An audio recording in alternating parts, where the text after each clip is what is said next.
Olá, eu sou Giovanni de Souza, hoje são 12 de julho de 2021, são 21 horas e 53 minutos, lição número 9 da classe de jovens. Abacuque, a fé como forma de vida, começando com a hora da revisão. Resposta número 1. Possivelmente ele era um profeta formado na escola de profetas, além de ser um hábil compositor com uma alma de adorador. Viveu em Jerusalém e profetizou um pouco antes da invasão da Babilônia em 605 a.C. Resposta número 2. Este termo indica uma sentença pesada entregue por meio de uma profecia. A proclamação não era favorável a Judá, pois anunciava sua derrota militar para uma potência estrangeira. Resposta número 3. O crescimento do pecado em Judá. Resposta número 4. Os caldeus. Deus permitiria que a Babilônia, uma nação estrangeira, subjugasse Judá no afã de purificar o seu povo. Resposta número 5. No tempo proposto por Deus, o juízo também viria sobre a Babilônia, pois a nação ímpia fracassaria, porém o justo deveria viver pela fé. Texto do dia. Então o Senhor me respondeu e disse: escreve a visão e torna-a bem legível sobre tábuas para que a possa ler. O que correndo passa, eis que a sua alma se incha. Não é reta nele, mas o justo pela sua fé viverá. Abacuque capítulo 2, versículos 2 e 4. Síntese: a fé é o fundamento da vida cristã. Devemos confiar em Deus, mesmo quando aparentemente as peças não se encaixam, pois Ele está no controle de todas as coisas. Quantas das vezes, olhando bem para a nossa vida cristã, nós muitas das vezes não compreendemos a vontade do Senhor. Entretanto, independente das circunstâncias que nós passamos, nós precisamos colocar a nossa fé no Senhor. É Ele quem detém o tempo, é Ele quem detém todas as coisas, nele está todo o poder. É bem verdade que muitas das vezes nós duvidamos, é bem verdade que às vezes fracassamos na fé.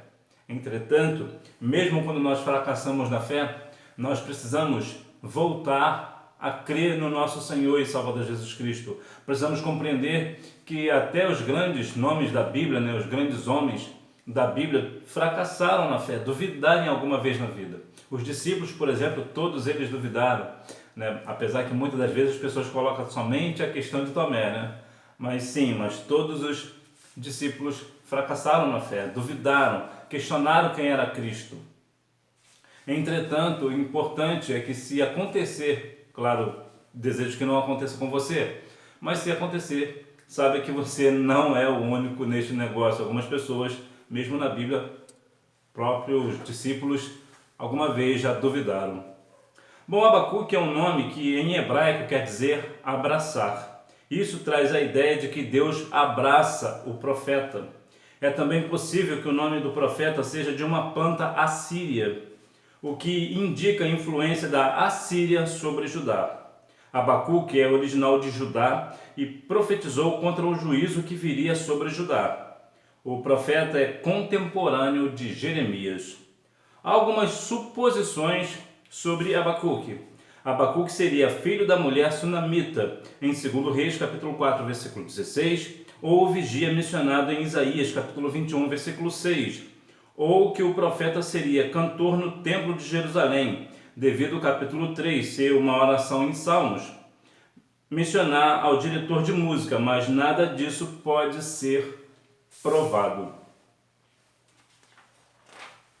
Introdução. Em seu livro, Abacuque abre seu coração, expondo a Deus suas percepções e incompreensões.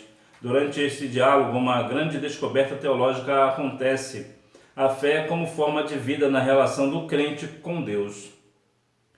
Uma fé que jamais foi confrontada não passa de fantasia, pois a fé é provada real e verdadeiramente nos conflitos da vida. É muito fácil alguém ter fé, por exemplo, numa época de bonança, porque nada para ele lhe falta. Então ele certamente vai falar que o Senhor vai prover todas as coisas, isso porque ele é uma pessoa que tem uma vida financeira muito razoável, né? Muito tranquila. Uma outra coisa, uma outra situação é quando alguém está muito necessitado e mesmo assim diz que o Senhor vai prover. Aí sim é fé. Porque muitas das vezes as pessoas acham que porque tem uma vida regrada, tem uma vida boa, acha que por isso o Senhor vai dar todas as circunstâncias, vai dar todas as dinâmicas da vida e vai estar tudo bem. No entanto, na primeira provação, essa pessoa duvida do Senhor, duvida que realmente aconteça. Por quê? Porque a fé, ela é fantasiosa se ela não passar por uma provação. Então, quando nós somos testados de fé em fé, temos fé no Senhor hoje e teremos amanhã, e assim sucessivamente. Por quê? Porque a fé é o firme fundamento das coisas que se esperam, como diz aos Hebreus capítulo 11, ou melhor, capítulo 13 de aos Hebreus. Então veja que, na verdade é o capítulo 11, é isso, capítulo 11. Ora, a fé é a certeza das coisas que se esperam e a prova das coisas que não se veem. Então é muito fácil alguém dizer que crê em alguma coisa, que Deus vai fazer alguma coisa quando você está vendo aquela coisa acontecendo. Uma outra coisa é quando aquilo não acontece, aquilo não, você não está vendo, mas mesmo assim você crê. Isso é a fé. A fé é como, para a gente entender um pouco melhor, trazendo para os nossos dias, assim, uma analogia, a fé é como um músculo. Quanto mais você exercita, mais firme ela fica, mais segura, mais forte. Da mesma sorte que quanto mais a pessoa não pratica a fé, mais fraca ela fica. É como uma pessoa, por exemplo, que faz exercícios todos os dias. Então a tendência, como ele faz exercício, ele ter o corpo físico mais firme do que aquele que não faz. Se ele não fizer também, ele vai ficar enfraquecido. A ideia da fé é esta daí. E a Bíblia vai nos falar que nós temos que ter fé como o grão de mostarda, e não do tamanho, tá? Não é para ser do tamanho, é como o grão de mostarda. E como é? O grão de mostarda é muito pequeno, mas ele cresce até se tornar uma árvore de até 4 metros de altura. Ele fica entre 3 e 4 metros de altura. Então veja que é uma semente pequena. A nossa fé, por exemplo, nossa fé pode ser pequena, mas ela crescerá. Isso que é a ideia da fé. A gente começamos a fé hoje, então teremos uma fé pequena hoje, teremos uma fé um pouco maior amanhã e assim sucessivamente. Nós temos que crescer a nossa fé. Por isso que Jesus disse que a nossa fé tem que ser como o grão de mostarda, que é pequeno no início, mas termina grande, não do tamanho, tá? Somente para que fique claro. Abacuque, sua vida. Não temos muitas informações a respeito da vida de Abacuque. Tudo o que sabemos sobre ele é por dedução. Seu nome, cujo significado é abraço, aparece 2 vezes em toda a Bíblia, exclusivamente no seu livro. Não temos informações sobre sua cidade de origem, sua profissão e sua filiação. Em outras palavras, nós não sabemos absolutamente coisa nenhuma sobre Abacuque. E por que Abacuque é importante? Porque o importante não é a pessoa, é a mensagem. Nesse parâmetro aqui que nós vemos, o importante é a mensagem que ele traz. E a mensagem de juízo sobre Judá. Então, muitas das vezes, as pessoas às vezes se perdem. Por que tal pessoa está na Bíblia? Como é o caso de Abacuque, que nós não sabemos nada com ele com certeza. Nós podemos ter algumas deduções, mas nada com clareza, nada com certeza. Isso para mostrar que o Senhor, ele usa quem ele quiser, da forma que ele bem entender para o projeto ou plano que ele bem entender. Então veja que Abacuque não é um grande homem, vamos assim dizer, um homem de negócio ou coisas do tipo. Por quê? Porque Deus usa até mesmo o simples. Deus usa reis, usa juiz, usa a pessoa simples também. Isso nos dá a ideia que Deus não faz acepção de pessoa, ele usa todos nós, ou seja, todos nós somos iguais diante do Senhor. O que é importante é a nossa mensagem. Nossa mensagem tem que ser uma mensagem de Deus, assim como Abacuque.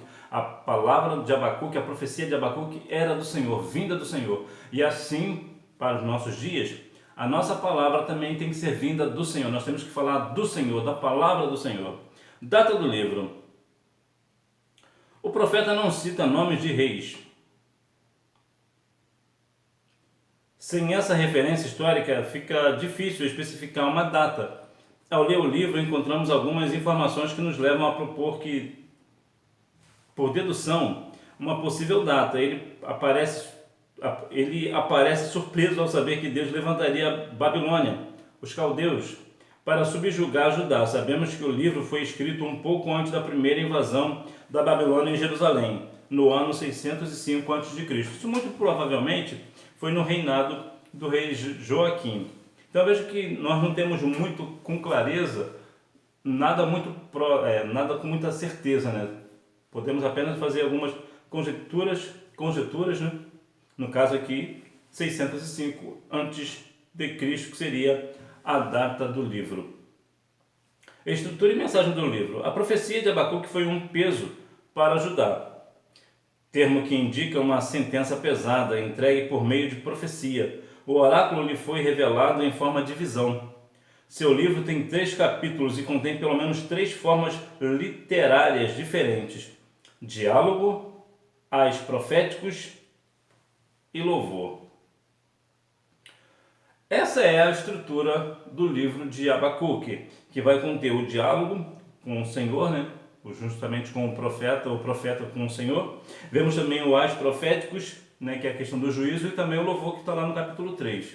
Então veja que a estrutura nos dá um peso para ajudar, vai trazer uma profecia, algo pesado, uma palavra pesada. Muitas pessoas acham que o Senhor vai abrandar as situações, vai abrandar isso, vai abrandar aquilo. A Bíblia vai falar no livro de João, capítulo 6, vai falar algumas coisas para que nós venhamos compreender certas situações, certos diálogos, certas conversas, certos discursos do Senhor. Para quê? Para que nós venhamos compreender que o Senhor, Ele é um Deus vivo e Ele não vai passar a mão na cabeça de ninguém. Veja que no livro de João, capítulo 6, olha aqui no versículo 67. Então perguntou Jesus aos 12: Não quereis vós também retirar-vos? Respondeu-lhe Simão Pedro: Senhor, para quem iremos nós? Tu tens as palavras de vida eterna. E por que Pedro falou essas coisas? Porque Jesus estava dando um discurso muito duro, muito pesado. Estava falando com muita firmeza. Então Pedro, vamos trazer aqui para o nosso linguajar, né? Pedro estava dizendo para Jesus: o seu discurso aí está muito pesado, o povo está indo embora, está largando o Senhor. E Jesus disse o quê? Vão mudar aqui o meu discurso e vão chamar todos de volta que vão mudar o discurso? Não. Querem ir após eles? Por quê? Porque a palavra do Senhor é sim, ou é não, ou é o silêncio. O Senhor, Ele não tem sombra de variação. O Senhor, Ele é firme, e nós também temos que ser firmes na nossa palavra, como diz a palavra do Senhor. O vosso sim seja sim e o vosso não seja não. Nós temos que ter firmeza, porque o que passar disso é procedência maligna. A crise do profeta, a maldade de Jerusalém. Os anciãos aceitavam suborno e as testemunhas locais mentiam. O indefeso que aguardava o emprego da justiça ficava frustrado. O profeta questionou como Deus poderia tolerar tudo aquilo e não intervir. Quando vemos uma injustiça, somos levados para recorrer a Deus. Às vezes entramos em crise nesse processo, não somos tão diferentes de Abacuque. É difícil lidar com a injustiça e a sensação de impunidade. É bem verdade que quando nós vemos a injustiça, ainda mais praticada no meio de pessoas que merecem a justiça. Vamos ver, por exemplo, no livro de Lucas, tem algo no capítulo 18, tem algo aqui para que nós venhamos entender a parábola do juiz iníquo. Veja que uma pessoa chegava para ele e queria que ele fizesse justiça. Ora, pela insistência, o juiz acabou fazendo. Por quê? Porque ele era um juiz que não se importava com a justiça. E quantas das vezes hoje os juízes não querem saber de justiça? Vão sempre ficar do lado do mais poderoso, do mais rico, e aquele pobre e necessitado que merece justiça, porque de fato ele está do lado da justiça, ele está correto em todos os âmbitos, ele acaba sendo crucificado pelos juízes. Não é o que realmente acontece nos dias de hoje. Então veja que a palavra do Senhor, ela vai nos trazer uma ideia de que as mesmas injustiças que são cometidas hoje já eram cometidas na época de Judá. O questionamento do profeta. Como o Abacuque, temos liberdade para apresentar a Deus nossas dúvidas e questionamentos. O que Deus espera de nós em nossa oração não são palavras rebuscadas, ditas de forma mecânica, mas um diálogo sincero com Ele. Quando foi a última vez que você orou ao Senhor? Somente você e Ele. Não que você esteja na igreja, não é que você não possa fazer isso na igreja, mas eu digo uma conversa íntima, só entre você e Deus. Você entrou no seu quarto, ou as pessoas da sua casa não tinham ninguém em casa, todos saíram, você ficou sozinho, né, dentro de casa, e você orou ao Senhor e buscou ao Senhor, somente você. Quando foi que você realmente colocou os seus questionamentos diante do Senhor? Porque você questionar não é pecado. Quando você questiona, como foi o caso de Abacuque questionava, mas Abacuque, ele zelava pela imagem do nosso Deus. Ele não questionava no intuito de duvidar, era uma questão de ele não conseguia compreender, sabendo que Deus é um Deus justo, por que ele permitia tal coisa acontecer em Judá? E veremos que a coisa vai ficar bem pior, vai ficar uma situação bem mais complexa. Mas e você? Você tem questionado ao Senhor porque tais coisas têm acontecido com você? Será que você não tá faltando em você um pouco mais de intimidade com o Senhor, um pouco mais de comunhão com o seu Pai Celestial? Será que não te falta um pouco chegar para o Senhor e mostrar os seus questionamentos? Mostrar e questionar a Deus porque tais coisas têm acontecido contigo? E ainda que Ele não te responda, você precisa continuar firme na sua fé. Vê, por exemplo, o grande exemplo de Jó. Jó questionou o Senhor e o Senhor não lhe falou palavras. O Senhor permaneceu em silêncio durante toda a aprovação de Jó, que foi dura a aprovação. Jó foi a pessoa que mais sofreu na Bíblia depois de Jesus. Então veja que ele continuou firme, ele disse que o meu Redentor vive. Então veja que Jó não esmoreceu na sua fé, apesar que o Senhor continuou em silêncio. E é bem difícil, o silêncio do Senhor é uma resposta muito difícil. Que quando o Senhor diz sim ou diz não, nós sabemos o que fazer, mas quando Ele fica em silêncio, parece que a nossa dúvida aumenta, mas na verdade é nessa hora que a nossa fé precisa ser aumentada, né? E como a nossa fé vai ser aumentada? Como diz a Bíblia, Romanos 10:17, a fé vem pelo ouvir e ouvir pela palavra. Então vai ler a palavra do Senhor, porque certamente a sua fé será aumentada. A resposta de Deus. Deus responde aos questionamentos do profeta dizendo que colocaria um fim na maldade de Judá, suscitando a Babilônia para castigar o seu povo. Na Bíblia, o silêncio divino é sempre procedido por um grande feito. Agora, olha a situação de Judá. Deus usou uma nação pior do que Judá, porque Judá vivia em situações de pecado, mas a Babilônia era uma cidade muito mais perversa, muito pior na questão de pecado, tanto maior e também em quantidade. Era uma cidade muito perversa, mas mesmo assim foi essa a cidade que Deus usou para castigar Judá. E certamente, é claro, Deus não deixaria a Babilônia impune. Certamente o juízo também viria sobre Babilônia. Mas Deus usou a Babilônia para castigar Judá. Será que talvez não seja o seu caso? Talvez que porque você tem cometido algum pecado, Deus não vai usar uma pessoa ímpia, incrédula para te castigar, para aumentar a sua vergonha? Se isso acontecer, e eu quero crer que não seja o seu caso, mas se for, ainda assim o ideal é que você faça o quê? Você se arrependa dos seus pecados e volte para o Senhor. Por quê? Porque ainda que aquela pessoa seja pior do que você no sentido de pecado, importa que você se arrependa. Isso é que importa, é o seu arrependimento, independente de quem Deus use para te castigar ou para te dar uma lição. O importante é que você se arrependa das coisas que você tem feito, se por acaso, claro, se você se enquadrar nessa questão de ter feito algo que não agrade ao Senhor.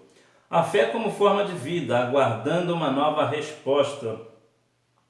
O profeta entrou em um ciclo de questionamentos por não conseguir entender os planos de Deus. Será que a Babilônia continuaria tendo sucesso em seus empreendimentos militares, apanhando os povos com a sua rede, ou Deus colocaria um fim naquela situação? Confiante na nova resposta divina, ele se preparou para ser arguido por Deus.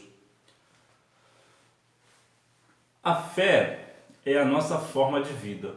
Nós devemos continuar na nossa fé, independente das coisas que aconteçam, ainda que venhamos perder o nosso trabalho, um ente querido, uma pessoa amada, aquela grande oportunidade de trabalho, a nossa oportunidade única da faculdade, ou em outras situações. Importante é que nós venhamos permanecer firme na fé. Eu sei que é bem difícil, é uma situação bem complexa, né? Que cada um sabe da sua dor, cada um é capaz de suportar uma dor, menos quem a sente, né? Então veja que é muito fácil, talvez eu dizer para você que o que você passa não é nada, mas uma outra coisa é eu estar vivendo o que você, vivenciando o que você está vivendo, passar o que você está passando. Às vezes o que é muito forte para você pode não ser para mim e vice-versa.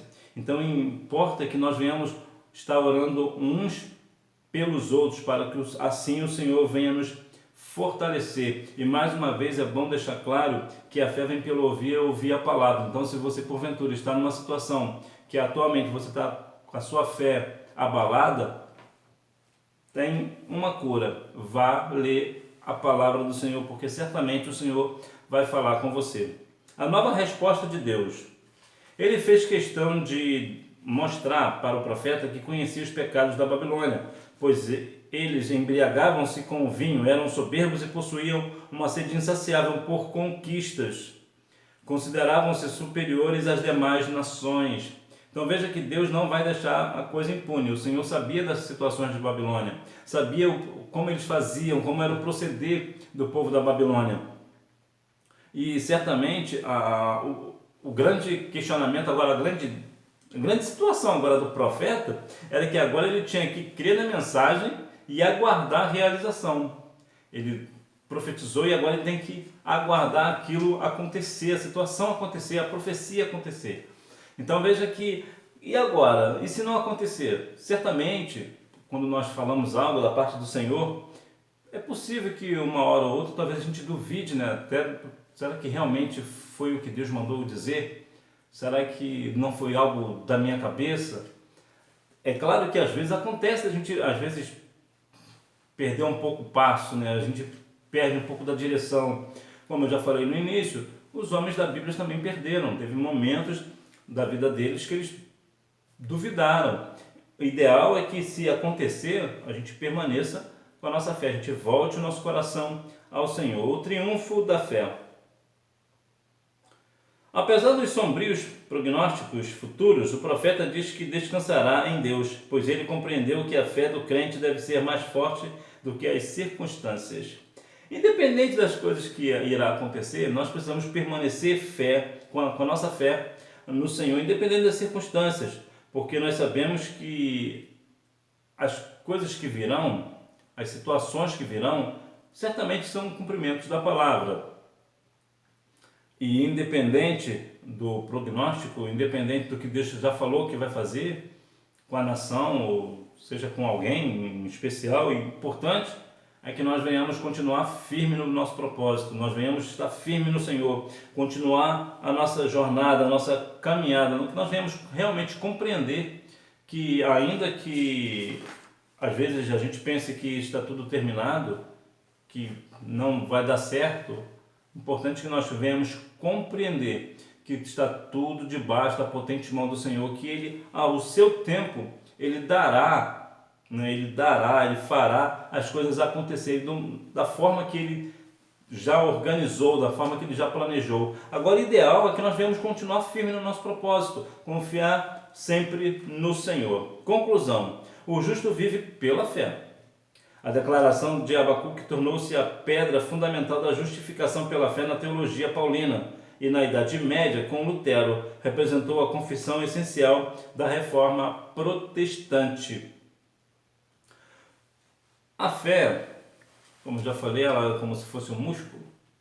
Nós precisamos continuar exercitando esta fé. E como nós exercitamos essa fé? Ouvindo a palavra, lendo a palavra, meditando na palavra e crendo que o Senhor fará segundo a vontade dEle. É bem verdade que em alguns casos nós queríamos muito que Deus fizesse a nossa vontade, mas nós precisamos ter maturidade, apesar que você é jovem, talvez, claro, você deve ter alguma maturidade, certamente, mas é claro que em algumas situações parece que a gente nunca terá maturidade para encarar certas situações, certas circunstâncias. Parece que o mundo está contra nós, mas o ideal é que nós venhamos a cada dia ter a nossa fé aumentada no Senhor. A cada dia nós venhamos ler um pouco mais da palavra, meditar na palavra e saber que assim o Senhor fará segundo a vontade dele. Mas o mais importante é que nós, independente se Deus vai fazer aquilo da forma que nós queremos ou não, importa que nós iremos permanecer com a nossa fé, continuar firme no nosso propósito, né? Como diz o próprio livro de Abacuque, capítulo 3, versículos 16, 17 e 18, que nós venhamos, independente das circunstâncias, tudo que pode acontecer, mas eu exultarei no Deus da minha salvação. Que Deus em Cristo continue abençoando a sua vida, que você tenha uma boa aula, não deixe de ir à Escola Bíblica Dominical, até porque quem faz a escola é o aluno. Tchau!